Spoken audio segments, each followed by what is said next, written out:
Battle finished. Bloody. All of you are bloody. All of you are tired. You see bodies. You see night. The sky overhead is dark, and there are more of those little white dots everywhere. What would you like to do?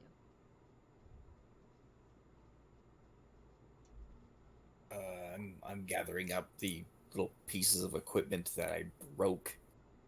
And I'm gonna start repairing them. And I'm muttering to myself, that's not, wasn't supposed to work. What's going on?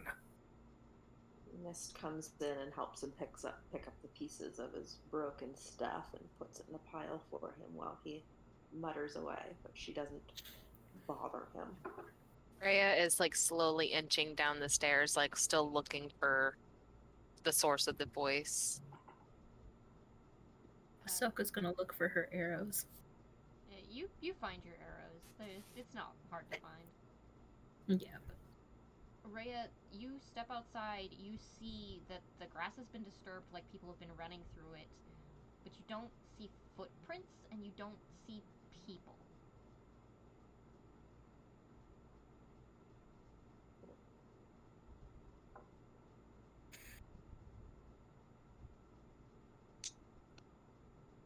Okay, what did people decide? I apologize. Oh, the Brother Bishop people are picking up pieces, and Rhea went outside and didn't find anyone.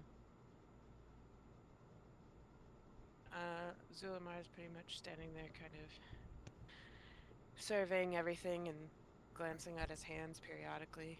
They don't seem any different now. But he wants to look in a mirror as soon as possible. There are some because foggy mirrors around here. You'd probably have to like wipe them down. Okay. So Zulimar's gonna go grab one of these mirrors and wipe them down with the end of his tunic and kind of glance at himself. Because he's always known that his grave domain is the reason why over the years pigment has been leaching from his skin, and he's wondering if what happened during combat with those animals might have caused another spot of discoloration to occur. And it seems that there's another spot on his right horn that is now like a pale pink, and he kind of just touches it gingerly and just kind of hums to himself as he's like processing everything. Despite everything, still you. Yeah. Rhea wants to go approach the dead body of this creature and see if she can tell what kind of creature it is. Okay, do a nature check. Right. I think I have decent nature. Okay. 16 plus 2. 18. Yeah, no fucking clue what this is. Yeah, still haven't had a clue. Fuck. Okay. You kind of think it looks like a boar, but it also kind of looks like a dog. But neither of those have 3 back feet, but also they have eyes. And also, the fur is different. You've never seen fur like this, and you've hunted a lot of game. You don't really know what this is.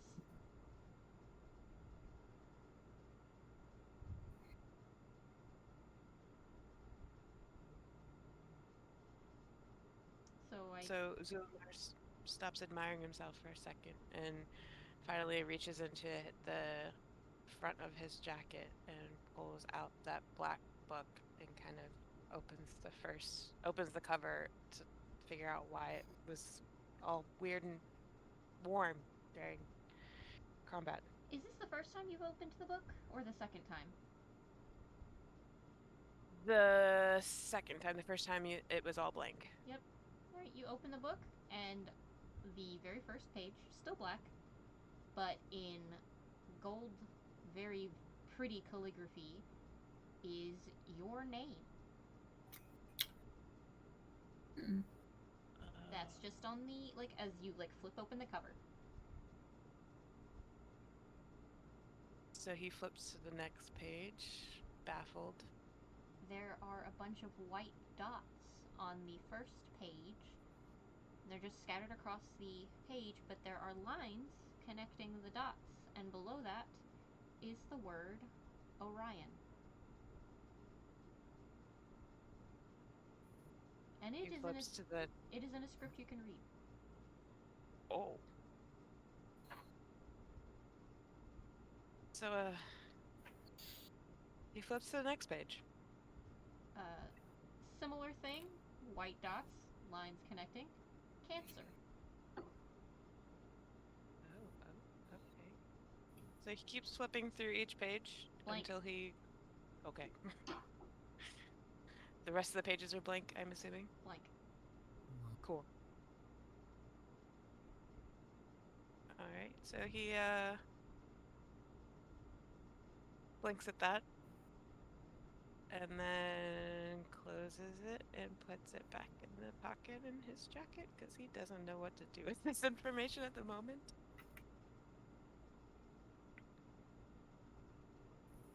And then goes over to sit next to Vitani and ask how she is.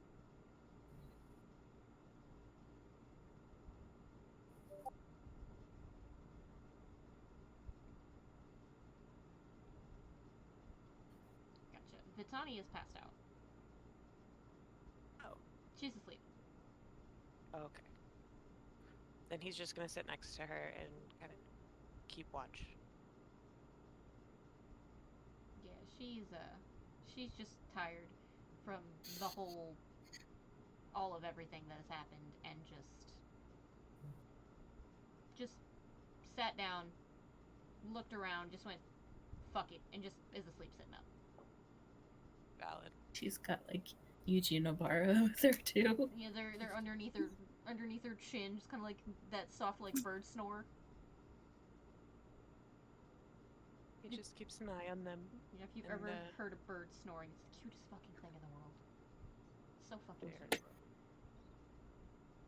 Yeah, so from, I guess everybody gathers, you can look outside, you still see the dark sky, and more of those little white dots are specking across the sky.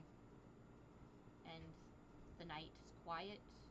You hear the soft crackling of the green fires in the sconces just outside. Glass probably gets swept away to the sides, and you are all in the opening of a church.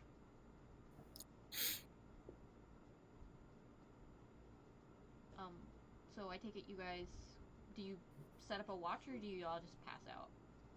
Yeah. Zulimar's definitely wanna... Yeah, Rhea's gonna suggest doing a watch, but whatever order you guys feel is best. I don't mind taking first watch. Alright, so Rhea, first watch. Anyone else? So Rhea, I can take second watch. Zulimar, and then Mist. We'll do that. We'll do the 3 for you guys. Okay. So, you guys all hunker down. Rhea, roll perception for me.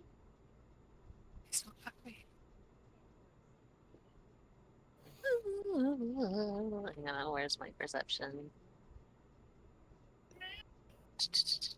3. 10? 10? Okay. The night drags on. You hear the wind.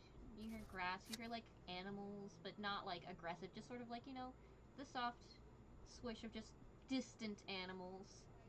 As you're sitting outside, or sitting not outside, but looking outside, you see the moon. It's not full yet. Man, it's real fucking pretty. Then you swap with Zulimar.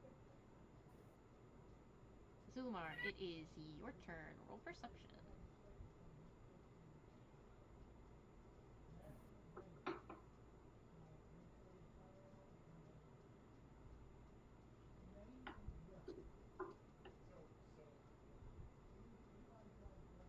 Pierce? I'm here. 9 plus 2, so 11. Alright. you're vigilant guard over Vitani, over these little tiny creatures that need protection. And you're looking over these people that you're traveling with them. And you look out and, well, that's weird. It's kind of familiar. Whatever. You swap with Mist. Mist, it is your turn. Roll perception. Okay. 21. 21. Alright. You hunker down. You sit just directly in the doorway. Fuck it. If something's gonna come at you, you're gonna punch it in the throat. Right. And you're looking out. And as you do, you see further down, since this is on a slope, the church is up on a hill, down in the city. It's not people. People aren't see-through. But there's something down there, moving between buildings, going about their day. Not doing anything bad, just sort of from one building to another. Occasionally they will raise a hand and wave at someone else, and then they'll fade into non-existence. A couple of minutes later, something else will fade into existence, then slowly fade away. And you realize something, and it makes you feel very upset. Mist, you're in a ghost town. Quite literally. And Dun dun dun. that is where we are going to leave off for tonight. Oh, Dun, oh dun, my dun. gosh. Alright, Dun, I'm dun, gonna dun. stop the recording. Okay.